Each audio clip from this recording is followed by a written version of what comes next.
다 같이 사도신경으로 신앙 고백함으로 월요일 새벽 기도회를 하나님께 올려드리겠습니다.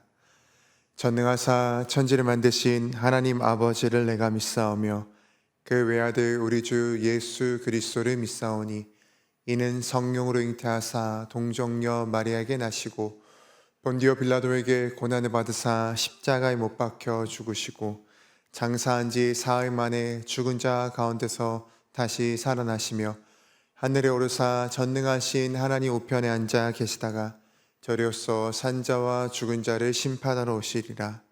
성령을 믿사오며 거룩한 공회와 성도가 서로 교통한 것과 죄를 사하여 주시는 것과 몸이 다시 사는 것과 영원히 사는 것을 믿사옵나이다.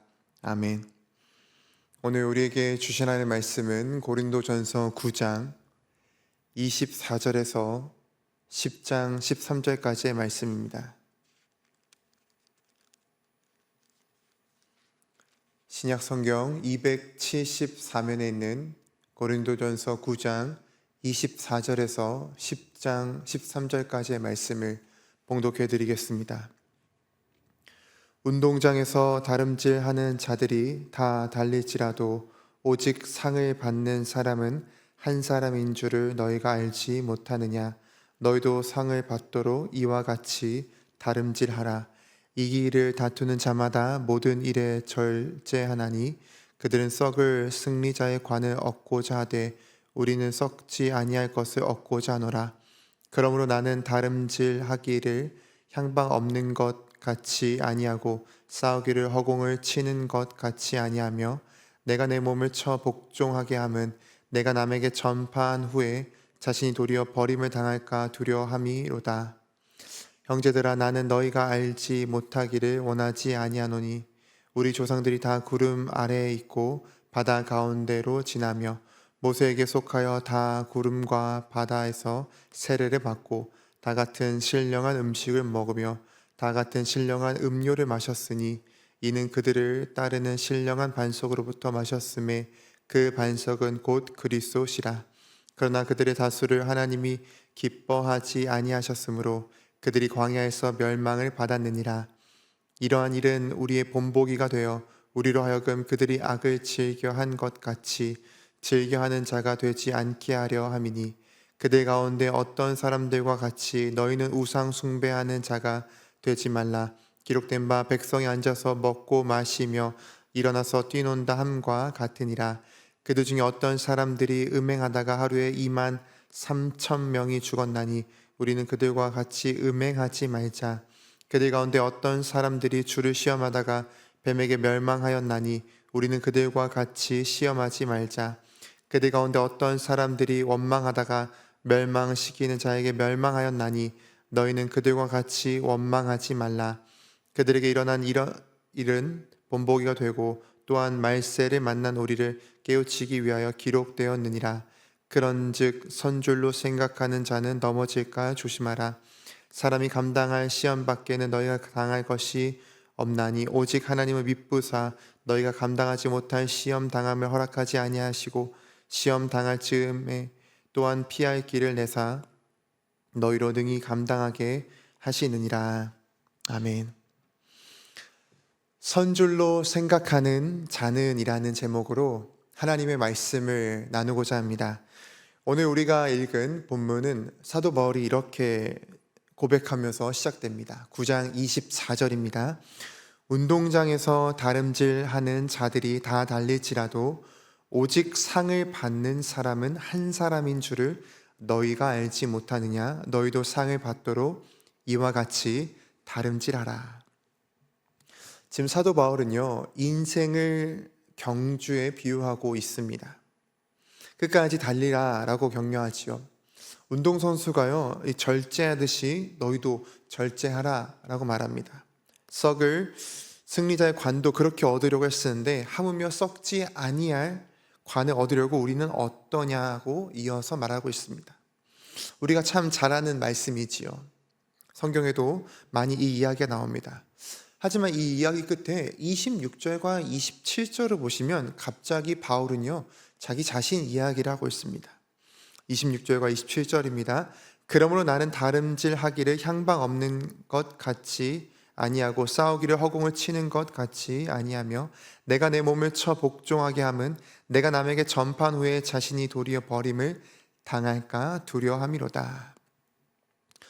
여러분, 사도 바울이 누굽니까? 이 다메섹 도상에서 예수님을 만난, 부활하신 예수님을 직접 만난 사람이지 않습니까?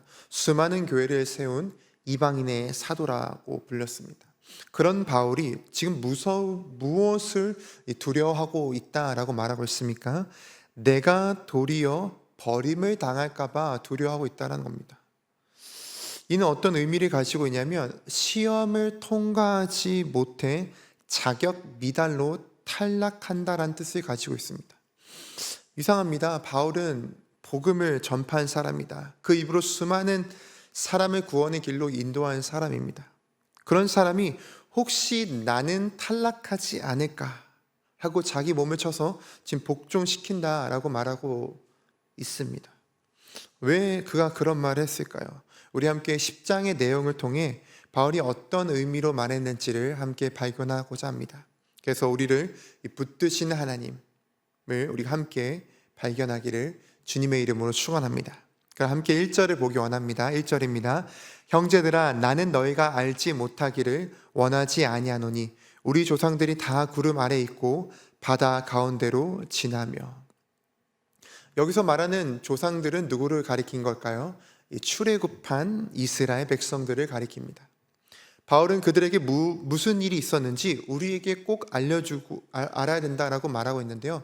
특별히 1절부터 4절까지 이 바울은요, 집요하게 한 단어를 반복해서 사용하고 있는데요. 그것은 바로 다라는 단어입니다. 이 모두라는 거죠. 보시면 그들이 다 구름 아래 있고 다 구름과 바다에서 세례를 받았고 다 같은 신령한 음식을 먹었고 다 같은 신령한 음료를 마셨으니라는 표현들이 나오는 것을 우리가 보게 되는데요. 한 사람도 빠짐없이 단 한 명도 예외 없이 다 누렸다라고 말합니다. 그리고 4절 끝에는 결정적인 한마디가 나오죠. 어떤 표현이 나오죠? 이는 그들을 따르는 신령한 반석으로부터 마셨음에 그 반석은 곧 그리스도시라. 아멘. 이것이 무엇을 가리킵니까? 출애굽 세대가 받은 것이 무엇이는지 생각해 보면 구름 아래에 있고 바다를 통과한 것은 바울은 이것을 세례라고 불렀습니다. 홍해를 건너 옛삶에서 건져진 사건이 세례의 그림자라고 표현했다는 것이죠. 그리고 광야에서 먹은 만나와 반석에서 솟아난 물, 이것은 바로 신령한 음식, 신령한 음료라고 하는데요. 무엇을 떠오르시나요? 신령한 음식, 신령한 음료, 바로 성찬이 떠오르지 않습니까? 결국 이 사건은 성찬의 그림자였던 것이죠. 정리하면요, 이 출애굽기 세대는요, 우리에게 은혜의 모든 표지를 보여줍니다. 부족한 게 없었지요. 여기까지 들으면 우리에게는 어떤 마음이 생기냐면요, 야, 이렇게 다 받았으니, 이렇게 다 누렸으니 결말이 좋지 않을까라는 생각을 합니다. 하지만 바울은요, 이어서 이렇게 말합니다. 5절입니다. 그러나 그들의 다수를 하나님이 기뻐하지 아니하셨으므로 그들이 광야에서 멸망을 받았느니라. 그들의 다수를 지금 누가 기뻐하지 않는다라고 말하고 있습니까? 하나님이 기뻐하지 않는다라고 말합니다. 분명 1절부터 4절까지 보면 모두 전부 은혜를 받았다라고 하지 않았습니까? 하지만 5절을 보니까 다 받았는데 그 받은 사람들의 대다수가 광야에서 멸망을 받았다라고 말하고 있습니다. 이해가 안 됩니다. 이들은 세례를 못 받아서 만나를 못 먹어서 멸망한 것이 아닙니다. 그들은 다 받고도 멸망했다는 것이죠. 그렇다면 이것이 바울이 9장 20절에서 떨었던 이유가 아닐까요? 남에게 전파한 후에 자신이 도리어 버림을 당할까 두려워함이로다. 그럼 다시 한번 묻겠습니다. 다 받았던 사람들, 이스라엘 백성들, 출애굽한 이스라엘 백성들이 다 받았다고 하는데 왜 무너지게 되었을까요? 6절부터 10절까지 보시면요, 바울은 그 이유를 하나하나 열거하고 있습니다. 7절을 보시면요, 우상 숭배를 했고요. 8절을 보시면요, 음행을 했다고 되어 있고요. 9절을 보시면 주를 시험했고 10절을 보면 원망했다라는 표현이 나옵니다. 이 죄들의 목록을 보니 여러분 이제 어떤 마음이 들으십니까? 정말 이들은 나쁜 짓을 했구나. 그래서 벌을 받아야 마땅했던 게 아닐까라는 생각이 들지 모르겠습니다. 그런데 참 신기합니다. 1절부터 4절까지부터 저희가 보지 않았습니까? 그들은요, 눈앞에 구름 기둥과 불 기둥을 보았습니다. 매일 아침 만나를 거두어 먹었습니다. 그렇다면 이스라엘 백성들은요, 그것을 주신 하나님이 계시지 않는다라고 생각해서 죄를 지은 것이 아니었다는 것입니다. 계신 곳에서, 함께하는 곳에서 무너졌다는 것이죠.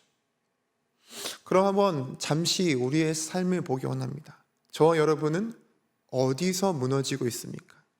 하나님이 계시지 않는 곳에서 무너지고 있습니까? 아니면 하나님이 계신 곳에서 무너지고 있습니까? 우리는 하나님이 계신 곳에서 멀어지죠.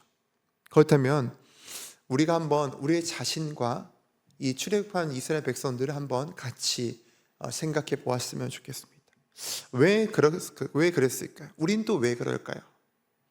이들은 한마디로, 우리는 한마디로 방심했기 때문이지 않을까요? 우리는 출애굽한 백성이야. 우리는 선택받은 민족이야. 우리는 하나님의 백성이야. 우리는 괜찮아. 우리는 안전해. 이 확신이, 이런 것들이 우리를 무너뜨린 것입니다. 자신들이, 우리들이 가진 은혜의 표지를 안전의 보증으로 착각한 것입니다.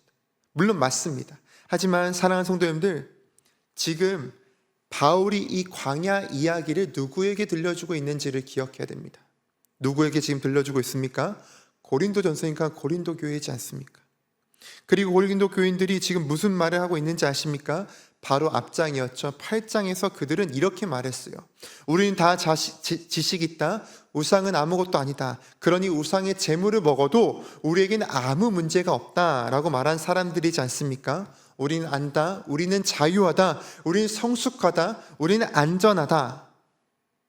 마치 광야 세대의 목소리와 똑같습니다. 그래서 사도 바울은 11절에서 이렇게 말한 겁니다. 그들에게 일어난 이런 일은 본보기가 되고 또한 말세를 만난 우리를 깨우치기 위하여 기록되었느니라. 우리를 깨우치기 위해서 기록되었다는 것입니다. 교회 밖에서 방황하는 사람들을 위해서 말씀한 것이 아닙니다. 믿음이 약해 흔들리는 사람을 위해서 쓴 것도 아닙니다. 말세를 만난 우리를 깨우치기 위했다는 것이죠. 사실 우리는요, 광야 시대의 사람들보다, 그 세대보다 더 위험합니다. 왜 그런지 아십니까? 우리는요, 더 큰 은혜를 받은 사람들입니다. 더 분명한 계시, 바로 예수 그리스도를 이미 받은 자들이지 않습니까? 그렇기 때문에 우리는 어쩌면 그 은혜를 더 알기에, 한편은 그 은혜가 더 값으로 표현할 수 없는 거지만 그저 받았기 때문에 우린 그것을 얕게 볼 수 있다는 것이죠. 그래서 오늘 말씀의 정점은 12절에 나옵니다. 오늘 이 말씀을 우리 모두가 주목해 보았으면 좋겠습니다. 12절입니다. 그런즉 선줄로 생각하는 자는 넘어질까 조심하라. 이 말씀을 다시 읽어드리겠습니다.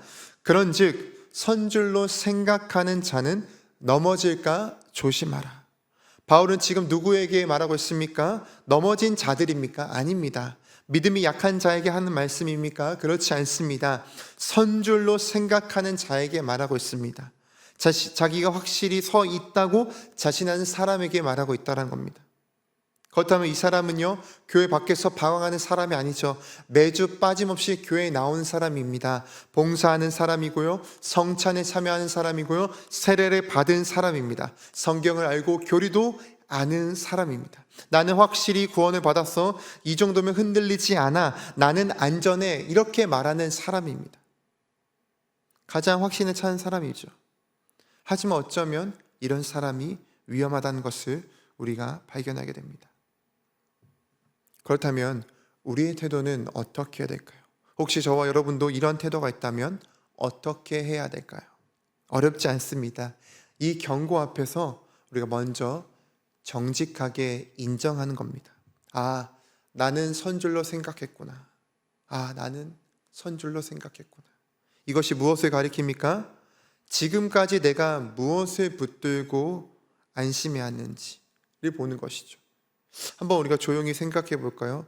저와 여러분은 그동안 무엇을 근거로 나는 괜찮아, 나는 안전해 라고 생각하였습니까? 혹시 신앙의 연수입니까?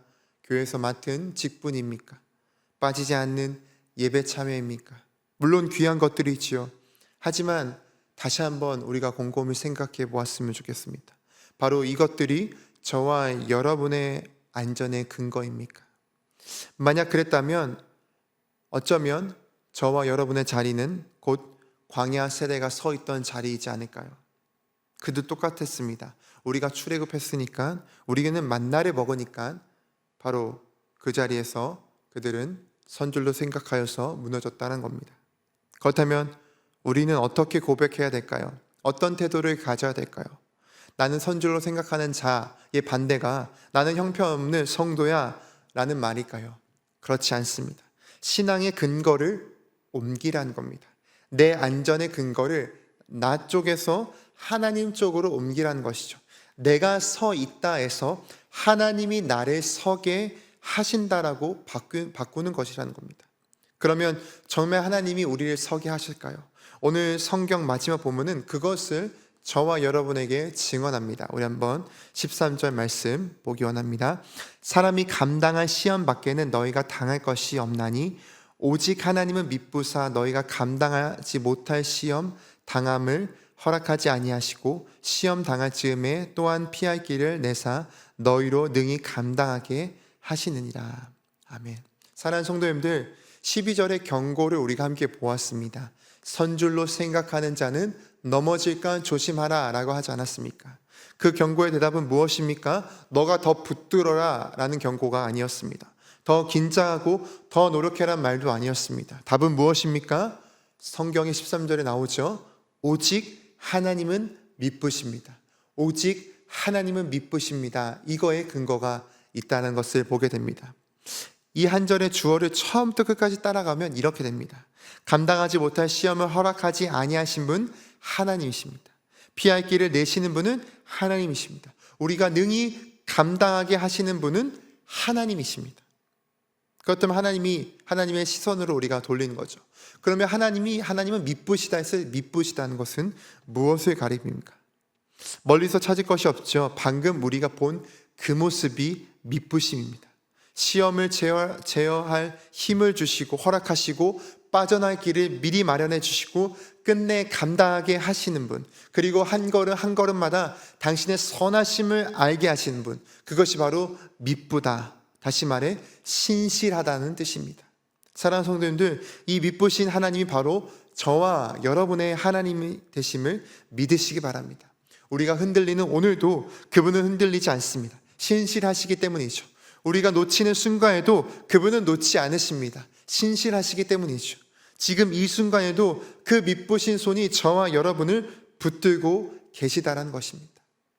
말씀을 정리하기 원합니다. 오늘 저와 여러분은 두 종류의 서 있음을 보게 됩니다.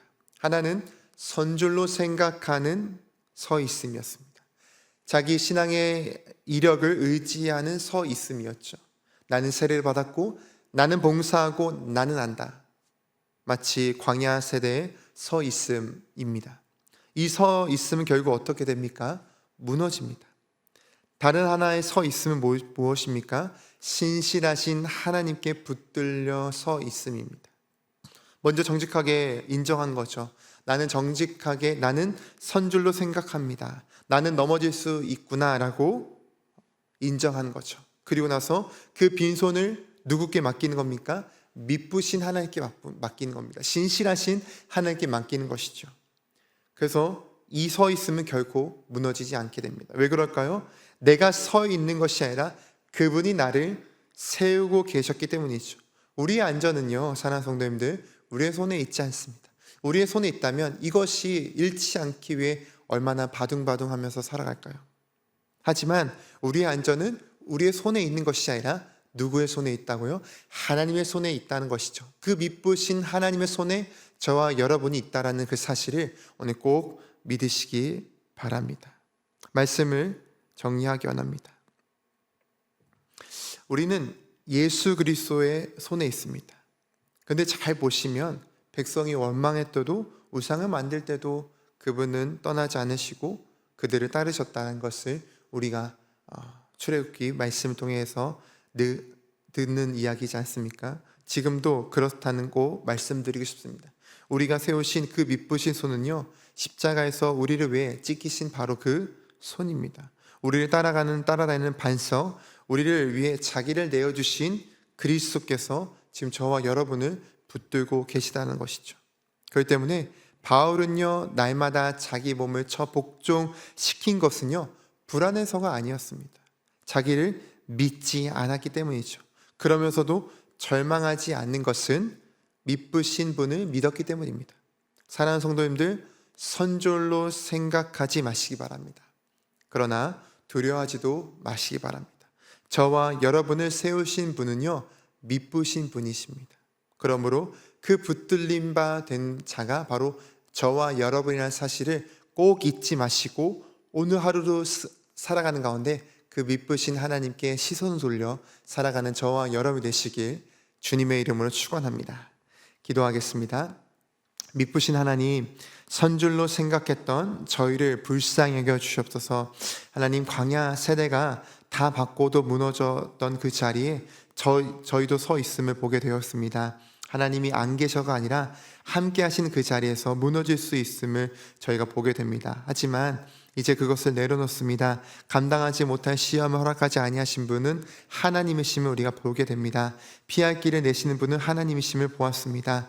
그러기에 우리가 스스로 붙들으면서 사는 것이 아니라 저희를 붙들고 계시는 그 미쁘신 하나님을 하나님 안에 있다라는 사실로 말미암아 감사하며 아버지, 우리 그 은혜를 누리며 살아갈 수 있도록 인도하여 주시옵소서. 교회를 위해서 기도하기 원합니다. 하나님의 은혜로 원로 목사 추대 및 담임 목사 위임 예배 무사히 마칠 수 있게 해주셔서 감사합니다. 앞으로 정말 소망 100년을 향해 나아갈 수 있는 그런 주님께 붙들림 바되는 귀한 교회가 되게 하여 주시옵소서. 돌아오는 금요일부터 영적 리셋 집회가 시작됩니다. 하나님, 우리의 신앙을 점검하며 나아가기 원합니다. 목마른 자들이 모두 나와서 주님 영생을 누릴 수 있도록 인도하여 주시옵소서. 환우들에게 급속한 치료를 주시고 이 상황을 통해서 하나님의 살아계심을 모두가 경험될 수 있도록 주님 인도하여 주시옵소서. 열방과 선교사님에서 간절히 기도하기 원합니다. 지켜주시고 인도하여 주시되, 특별히 오늘은 인도네시아에서 사역하고 계시는 이기쁨 박해시바 선교사님에서 간절히 기도하기 원합니다. 하나님의 선교사님들과 이니 목회자들을 위한 풀뿌리 아카데미 사역을 축복하여 주시고 인도하여 주시옵소서. 하나님, 홍콩 생명기 신대원의 학사 행정 준비와 학생 모집이 순조롭게 이루어지게 하여 주시고, 우리 선교사님 준비하는 모든 세미나를 통해서 많은 전문가들이 배출될 수 있도록 도와주시고, 늘 영육간의 강건함으로 맡겨진 사명 충실히 감당할 수 있도록 도와주시옵소서. 무엇보다 우리 선교사님 영육간 강건케 하여 주시고 허락하신 사역 가운데 많은 열매 맺게 하실 줄 믿습니다. 이 모든 말씀 예수님의 이름으로 기도드립니다. 아멘. 하늘에 계신 우리 아버지여, 이름이 거룩히 여김을 받으시오며 나라의 임하옵시며 뜻이 하늘에서 이룬 것 같이 땅에서도 이루어지이다. 오늘날 우리에게 일용할 양식을 주옵시고 우리가 우리에게 죄 지은 자를 사하여 준 것 같이 우리의 죄를 사하여 주옵시고 우리를 시험에 들게 하지 마옵시고 다만 악에서 구하옵소서. 내게 나라와 권세와 영광이 아버지께 영원히 있사옵나이다. 아멘.